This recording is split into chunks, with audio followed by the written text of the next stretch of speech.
એના પછીનો પેરેગ્રાફ છે એટ નાઇટ. હવે શું થયું? રાત્રિએ the mother cheetah cried so loudly.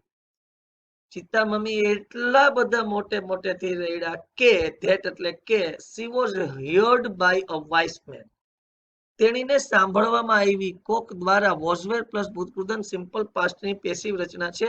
તમને સ્ટેપ બાય સ્ટેપ જે ગ્રામરના આવશે ને વિડીયોની અંદર સિમ્પલ પાસ્ટની પેસિવ આવશે, કર્મની રચના. She was heard by a wise man. એક ડાયા માણસ દ્વારા તેણીને સાંભળવામાં આવી. ચિત્તા રડતી હતી, ચિત્તા મમ્મી રડતા હતા ત્યારે એક ડાયો માણસ હતો, એને સાંભળ્યું કે ચિત્તા મમ્મી રડે છે. પણ આ ડાયો માણસ ક્યાં હતો? લિવિંગ ઇન ધ વિલેજ, ગામમાં રહેતો હતો એક માણસ ડાયો. એને આ સાંભળ્યું કે ચિત્તા મમ્મી રડે છે. The old man understood. આ વૃદ્ધ માણસ હતો, જે ડાયો માણસ હતો એ વૃદ્ધ હતો. ઓલ્ડ મેન અન્ડરસ્ટુડ વોટ હેડ હેપન. આ જે માણસ હતો ડાયો માણસ, એ સમજી ગયો કે શું ઘટના ઘટી હતી. he immediately, તાત્કાલિક, took strong club. મજબૂત એવી, ક્લબ એટલે ડાંગ. ડાંગ એટલે જિલ્લો નહીં, ડાંગ એટલે લાકડી. શિકારીઓ છે એ પોતાની પાસે એક લાકડી રાખે, અને ડાંગ એટલે કેવી લાકડી કે નીચે લોખંડની પતરાની ડટી આખું ઢાંકણું મારેલું હોય, ડાંગ કહેવામાં આવે. ડાંગ ઉઠાવે ચારણ કન્યા, ત્રાળ ગજાવે ચારણ કન્યા. આપણે ચારણ કન્યા કાવ્ય આવતું જૂનવાણી, એની અંદર આ ડાંગ શબ્દ આવે. ડાંગ એટલે મજબૂત લાકડી કે જેની નીચે લોખંડનું આખું ડટા ફિટ કરેલા હોય. એને પોતાની મજબૂત એવી ડાંગ ઉઠાવી and came out of his હટ. અને એની ઝૂંપડીમાંથી બહાર નીકળ્યો ડાયો માણસ જે ગામમાં રહેતો હતો. ધીસ ઓલ્ડ મેન સેનો, એનું નામ હતું સેનો, વોઝ વેરી વાઇસ. એકદમ ડાયો હતો. હી લવ્ડ એનિમલ્સ. એ પ્રાણીઓને ચાહતો એન્ડ ન્યૂ, અને જાણતો ઓલ અબાઉટ ધેમ. બધું જાણતો પ્રાણીઓ વિશે, કે પ્રાણીઓને ક્યારે શું દુઃખ હોય, શું રડે, કઈ રીતે રડે. કારણ કે અમુક જે વન્ય પ્રાણીઓના જે પ્રેમી હોય છે, એનિમલ્સ લવર્સ, એ પ્રાણીઓ વિશે ઘણું બધું જાણતા હોય છે. When Seno found out the hidden cubs. જ્યારે સેનોને આ સંતાડાયેલા બચ્ચાઓને શોધી કાઢ્યા, હી ન્યૂ, એ જાણી ગયો કે ઇટ વોઝ એધિસ વિક્ડ આઈડિયા. આ એદીનો જ દુષ્ટ વિચાર હોય. કારણ કે એના સમાજના લોકો એને જાણતા જ હોય ને, કે આ ભાઈ કઈ રીતના પ્રકૃતિ ધરાવે છે.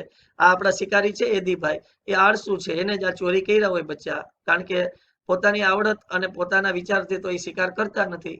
આ ડાયો માણસ, વૃદ્ધ માણસ સેનો ગામમાં રહેતો તો એ સમજી ગયો કે આ એદીનો જ દુષ્ટ વિચાર હોવો જોઈએ. આ રીતે બાળ મિત્રો અહીંયા પેરેગ્રાફ પૂર્ણ થાય છે. આના પેરેગ્રાફના પ્રશ્નો આપણે જોઈએ. આ પેરેગ્રાફના પ્રશ્નો આપણે જોઈએ બાળ મિત્રો. તો પહેલો પ્રશ્ન છે, by whom was the mother ચિત્તા heard. ચિત્તા મમ્મીને કોના દ્વારા સાંભળવામાં આવ્યા? તો આપણે જાણીએ છીએ પેરેગ્રાફ સમજ્યા પછી કે ચિત્તા મમ્મીને એક ગામમાં રહેતા ડાયા માણસ દ્વારા સાંભળવામાં આવ્યા. તો the mother cheetah was heard by a wise man living in the village. આટલો જવાબ આવી શકે. એના પછીનો પ્રશ્ન છે, વોટ વેર સેનોસ ક્વોલિટી. સેનો નામના જે ડાયા વૃદ્ધ વ્યક્તિ હતા એમાં શું ગુણ હતા? તો Seno loved animals and knew all about them. Seno પ્રાણીઓને ચાહતા અને એના વિશે બધું જાણતા. ત્રીજો પ્રશ્ન છે, વોટ ડીડ સેનો ડુ. સેનોએ શું કર્યું? તો આપણી પાસે પેરેગ્રાફની અંદર એનો બેઠો બેઠો જવાબ છે કે સેનો immediately took a strong club and came out of his hut. સેનોએ તાત્કાલિક પોતાની મજબૂત ડાંગ ઉઠાવી અને પોતાની ઝૂંપડીથી બહાર આવી ગયા. પછીનો ચોથો પ્રશ્ન છે, વોટ હેપન્ડ એટ નાઇટ. રાત્રિ સમયે શું બન્યું? તો એનો જવાબ છે, at night the mother cheetah cried so loudly. ચિત્તની મમ્મી એટલા બધા મોટેથી રડ્યા ધેટ કે she was heard by a wise man. એક ડાયા માણસ દ્વારા તેને સાંભળવામાં આવ્યા. એના પછીનો પાંચમો પ્રશ્ન આપણી સામે મળે છે, વોટ ડીડ સેનો નો. સેનો શું જાણી ગયા? તો આપણને ખ્યાલ છે કે સેનો સમજી ગયા કે આ એદીનો જ દુષ્ટ વિચાર હોવો જોઈએ. સેનો ન્યુ ધેટ. સેનો સમજી ગયા કે ઇટ વોઝ એદીસ વિક્ડ આઈડિયા. આ રીતે અહીંયા આ પ્રશ્ન પૂર્ણ થાય છે. એના પછીનો પેરેગ્રાફ છે આપણી સામે. હવે શું ઘટના ઘટે છે? He got angry with Edi. Seno છે એ એદી ઉપર ગુસ્સે થયા. He rushed to the hut and shouted. એ એદીની ઝૂંપડી સુધી ધસીને ગયા અને રાડ નાખી ઝૂંપડી બહાર ઉભા રહીને. I hate you એદી. એદી, હું તને ધિક્કારું છું. અને હું જ નહીં, એવરીબડી ઓફ અવર ટ્રાયબ, આપણા સમાજ, ટ્રાયબ એટલે એક સમૂહ, એક સમાજ, એક જાતિ, એક જ્ઞાતિ. Everybody of our tribe will hate you. આપણી આખી જાતિ, આપણી આખી જ્ઞાતિ, આપણો આખો સમાજ તને ધિક્કારશે. Because you are lazy and wicked too. કારણ કે તું આળસુ છો અને દુષ્ટ પણ છો. વી નો ધેટ, આપણે જાણીએ છીએ. શેનો છે એ એદીને સમજાવે છે કે આપણે જાણીએ છીએ કે hunter must hunt with his strength and skill. શિકારીએ શિકાર કરવો જ જોઈએ, બિઝનેસ છે, પોતાનો વ્યવસાય છે, ખોટું નથી. એ હન્ટર મસ્ટ હન્ટ કરવો જ હોય, પણ with his strength and skill, એની તાકાતથી અને એની આવડતથી. But you are a lazy hunter. પણ તું તો આળસુ શિકારી છો. યુ આર એ થીફ, તું ચોર છો. You have broken the rules of our tribe, આપણા સમાજના નિયમો તે તોડ્યા છે. યુ હેવ બ્રોકન, પૂર્ણ વર્તમાન કાળ છે, present perfect tense, have has plus ભૂતકૃદંત. સ્ટેપ બાય સ્ટેપ આપણે ટેન્સ શીખશું, વિડીયો આવશે. તે આપણા સમાજના, આપણા જ્ઞાતિના, આપણી જાતિના નિયમો તોડેલા છે. You have brought a dishonour to the whole tribe, આપણા આખા સમાજ માટે તું અપમાનજનક પરિસ્થિતિ લાવ્યો છો. આવું કરાય નહીં. આ રીતે સેનોએ એદીને સમજાવવાનો પ્રયત્ન કર્યો. આ પેરેગ્રાફમાં પણ પ્રશ્ન છે. એમાં પહેલો પ્રશ્ન છે, what must a hunter do, શિકારીએ શું જ કરવું જોઈએ, શું કરવું જ જોઈએ. According to Seno, according to એટલે ના મુજબ, સેનોના મત મુજબ શિકારીએ શું કરવું જોઈએ. તો એનો જવાબ આવે, according to Seno, hunter must hunt with his own strength and skill. શિકારીએ પોતાની આવડત અને તાકાતથી શિકાર કરવો જોઈએ. બીજો પ્રશ્ન છે, why will everybody of tribe hate Edi, શા માટે સમાજના તમામ લોકો એદીને ધિક્કારશે. તો એનો જવાબ આવે, everybody of tribe will hate Edi because he was lazy and wicked, કારણ કે તે દુષ્ટ અને આળસુ હતો. એના પછીનો પ્રશ્ન છે, વોટ હેવ એદી ડન, એદીએ શું કરેલું છે. પૂર્ણ વર્તમાન કાળમાં પ્રશ્ન છે, જવાબ પણ પૂર્ણ વર્તમાન કાળમાં જ આવશે. તો એદી હેવ બ્રોકન, અહીંયા પ્રિન્ટ મિસ્ટેક છે, ખાસ ધ્યાન આપજો. હેવ છે ત્યાં હેઝ આવશે જવાબમાં પણ અને સવાલમાં, કારણ કે એદી ત્રીજો પુરુષ એકવચન છે. તો Edi has broken the rules of the tribe and brought dishonour for the whole tribe. એદીએ સમાજના નિયમો તોડેલા છે અને સમાજ માટે એક અપમાનજનક પરિસ્થિતિ લાવ્યા છે. Who was angry with Edi, એના જવાબમાં આવશે Seno was angry with Edi. અહીંયા પણ એદી નહીં આવે, પેલા સેનો આવશે. Seno was angry with Edi. એના પછીનો પેરેગ્રાફ છે, all the members of the hunter tribe got together. શિકારી સમાજના તમામ લોકો એકઠા થયા. ગોટ ટુગેધર એટલે ભેગા થવું. They decided to drive away Eddie from their village forever. તેઓએ એદીને ડ્રાઈવ અવે એટલે હાંકી કાઢવા, કાઢી મૂકવા, ફ્રોમ ધેર વિલેજ, એના ગામમાંથી, ફોરએવર એટલે હંમેશા માટે, હંમેશા માટે એને ગામમાંથી કાઢી મૂકવાનું નક્કી કર્યું. Seno took the cubs on his shoulder, સેનોએ શું કર્યું, સેનોએ બચ્ચાઓને પોતાના ખંભા ઉપર બેસાડ્યા and returned them to their mother, અને એના મમ્મીને પરત કરી આવ્યા, ચિતા, માદા ચિતા પાસે મૂકી આવ્યા.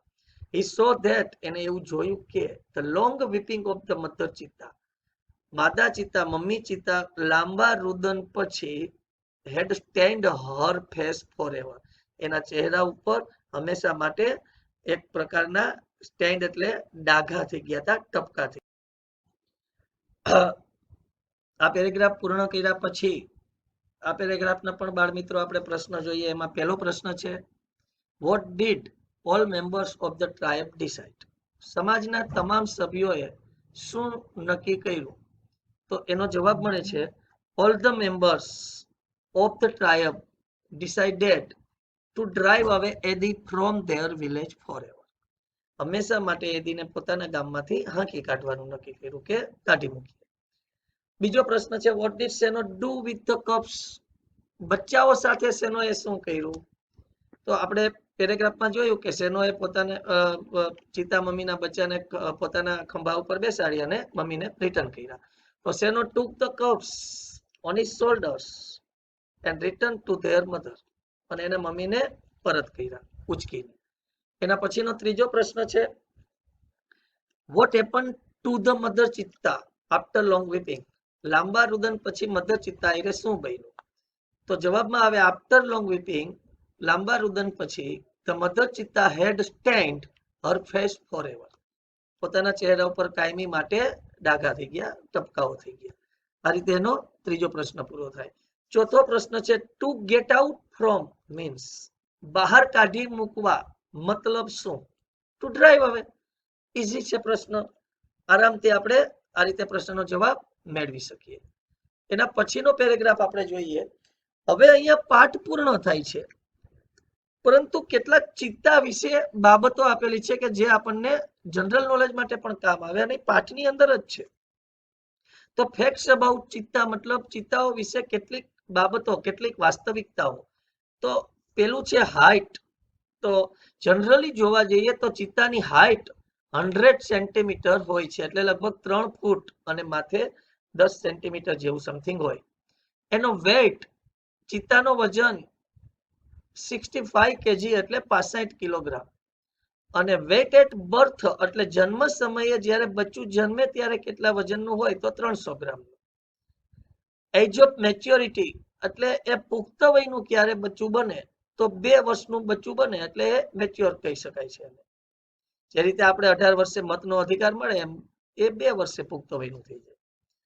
આઈડેન્ટિફિકેશન એટલે ચિત્તાની ઓળખાણ કઈ રીતની હોય તો the cheetah has a lighter body and its legs are longer than the leopards. ચિત્તો હોય છે એનું શરીર થોડુંક વધારે ચમકતું હોય છે અને એના પગ લોંગર એટલે વધારે લાંબા હોય છે ધેન ધ લેપર્ડ. લેપર્ડ એટલે ચિત્તો જ આપણે અત્યાર સુધી ગણીએ છીએ, પણ લેપર્ડ એટલે દીપડો અને ચિત્તો અલગ. દીપડો છે ને એ જંગલી બિલાડીની એક પ્રજાતિ છે, એટલે દીપડા કરતા ચિત્તાના પગ વધારે લાંબા હોય છે અને એનું શરીર વધારે ચમકદાર હોય છે. It has isolated black spot. ચિત્તાને બીજાથી અલગ પડે એવા, આઇસોલેટેડ એટલે બીજાથી અલગ પડે એવા, બ્લેક સ્પોટ્સ એટલે કાળા ટપકાઓ હોય છે એના શરીર ઉપર. વેર એસ અને એ જ રીતે the leopard has cluster of spots. જ્યારે દીપડાને ચમકદાર ટપકાઓ હોય છે, ક્લસ્ટર એટલે ચમકતા કલરના, લાઇટ કલરના ટપકાઓ હોય છે. આ રીતે એ પેરેગ્રાફ પૂર્ણ થાય પછી એમાં પણ પ્રશ્ન બની શકે છે અને પેપરમાં પૂછી શકે છે, ખાસ આની નોંધ લેજો. What is the height and weight of the cheetah? ચિત્તાની ઊંચાઈ અને ચિત્તાનો વજન શું હોય છે? તો the height of the cheetah is 100 centimetre and the weight of the cheetah is 65 KG. આ બંને ભેગા પણ પૂછી શકે, બંને અલગ અલગ પણ પૂછી શકે. ખાલી એમ પૂછી શકે what is the weight of cheetah અને what is the height of cheetah. એ રીતે પૂછી શકે.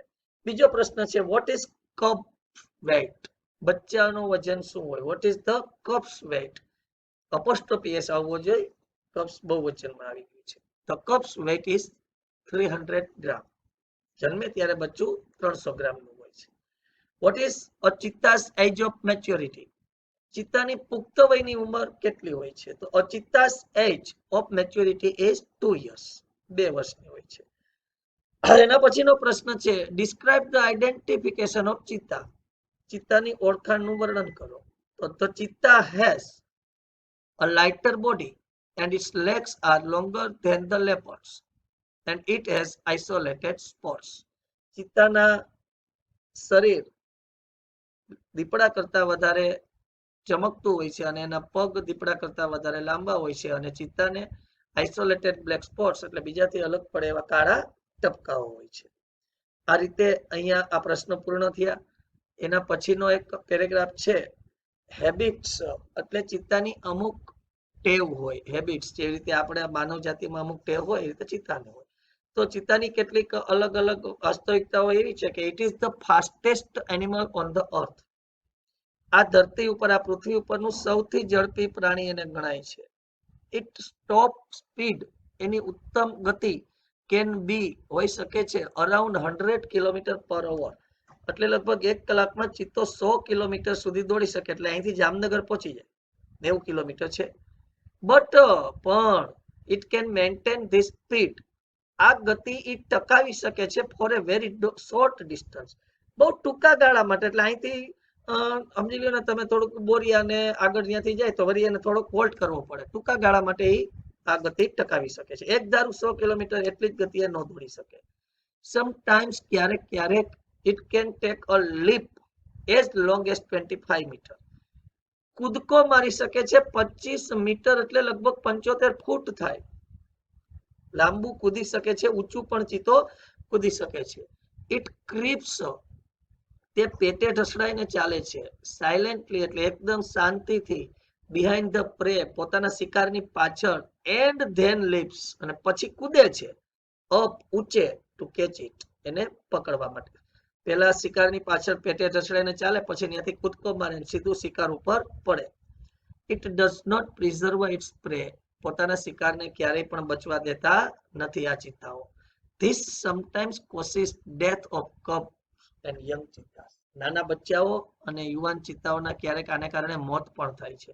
કારણ કે એ પોતાના માતા પિતા જેવી પ્રેક્ટિસ કરવા જાય અને અચાનક થોડોક અવાજ આવે તો કોઈ શિકાર હોય થોડુંક ખસી જાય તો ચિત્તો સીધો જમીન ઉપર પડે અને એના હિસાબે એના મોત પણ થાય છે. The cheetah is a solitary creature, એક મજબૂત પ્રાણી છે, મજબૂત જીવ છે ચિત્તો છે.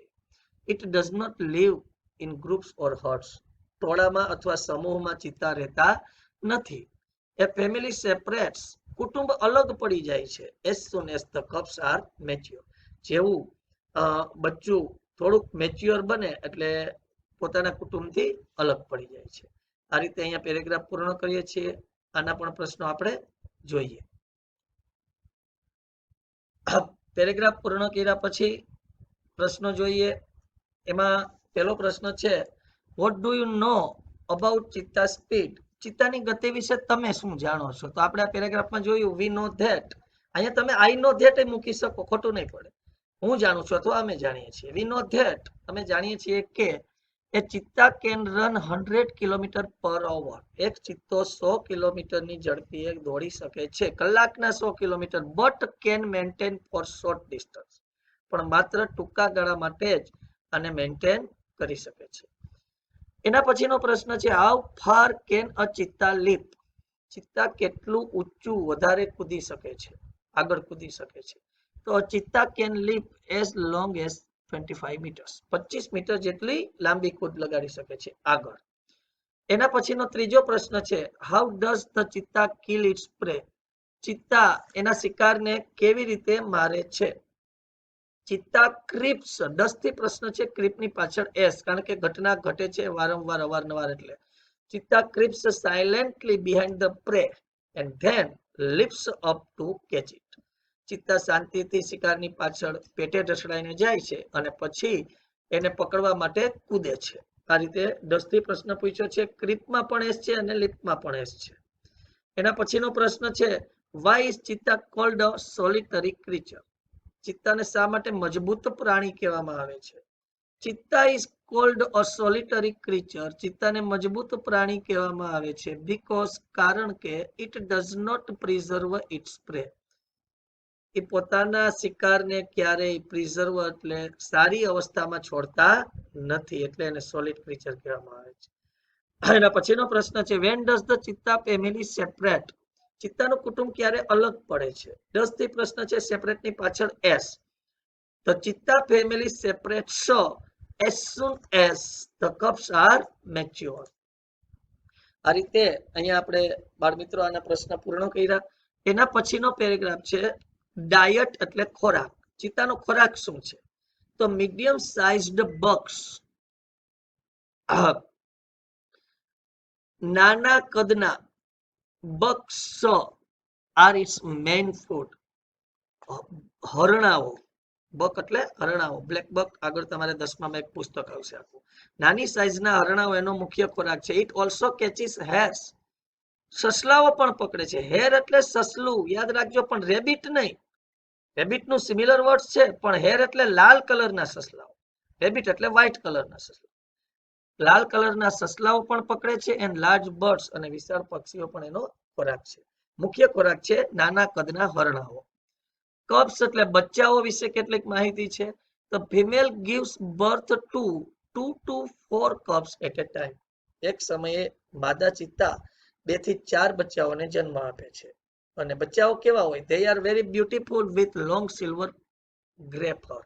એકદમ સુંદર હોય, લાંબા અને સોનેરી એવા ભૂરા કલરની રૂંવાટી. ફર એટલે રૂંવાટી, આપણા શરીર ઉપર હોય ને આ રૂંવાટી, એને ફર કહે. The mother calls them. મમ્મી એને બોલાવે છે by giving a high pitched whistle like a bird. પક્ષીઓની જેમ એક સિસોટી પાડીને, વિસલ વગાડીને એ બચ્ચાને બોલાવે છે. અને એનું હેબિટેટ, એનું રહેઠાણ કેવું હોય ચિત્તાનું? તો cheetah usually live in open forest. ચિત્તા વધુ પડતા ખુલ્લા જંગલોમાં રહે છે. પ્રેઝન્ટલી વર્તમાન સમયમાં they are found mainly in Africa. મુખ્યત્વે તેઓ અત્યારે આફ્રિકામાં જોવા મળે છે વર્તમાન સમયમાં. We had lot of ચિત્તા in India. આપણે પાસે પણ પુષ્કળ ચિત્તાઓ હતા, અત્યારે નહીં, હેડ છે. But the last one was shot by hunter around 1950. પણ લગભગ 50ના દાયકામાં છેલ્લા ચિત્તાઓને શૂટ કરવામાં આવ્યા શિકારીઓ દ્વારા.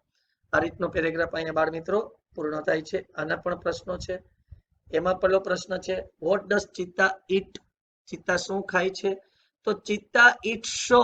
10 થી પ્રશ્ન પૂછ્યો છે, ઈટની પાછળ S. Cheetah eats medium sized bucks.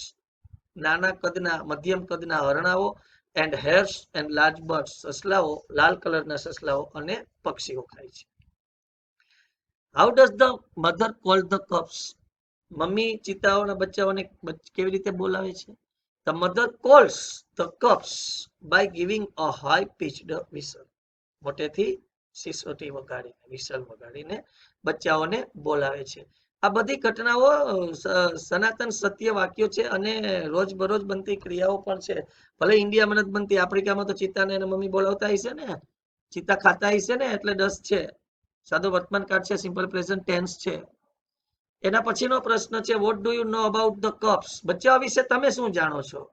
તો બચ્ચાઓ વિશે આપણે જાણીએ છીએ કે the cubs are very beautiful with long silver grey fur. બચ્ચાઓ સુંદર હોય છે, લાંબા અને સોનેરી કલરની રૂંવાટીઓ વાળા. એના પછીનો પ્રશ્ન છે, where do the cheetah usually live? ચિત્તાઓ વધુ પડતા ક્યાં રહે છે? તો the cheetahs usually live in open forest. અને એના પછીનો લાસ્ટ છેલ્લો પ્રશ્ન છે, where are the cheetahs presently found? વર્તમાન સમયમાં ચિત્તાઓ ક્યાં જોવા મળે છે? તો the cheetahs are presently found in Africa. આ રીતે બાળ મિત્રો અહીંયા આપણે આ ધોરણ 9 નો પહેલો પાઠ પૂર્ણ કરીએ છીએ. આશા રાખું છું કે તમને બધાને આ સારી રીતે સમજાઈ ગયો હશે.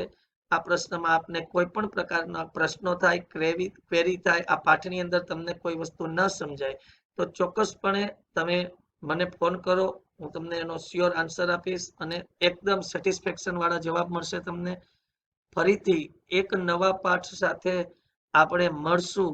ત્યાં સુધી ગુડ બાય, આવજો અને બી હેલ્ધી, બી પોઝિટિવ, તંદુરસ્ત રહ્યો, હકારાત્મક બનો, ક્યારેય પણ નેગેટિવ વિચાર કરતા નહીં. બધું સારું થઈ જશે. All the best. આવજો.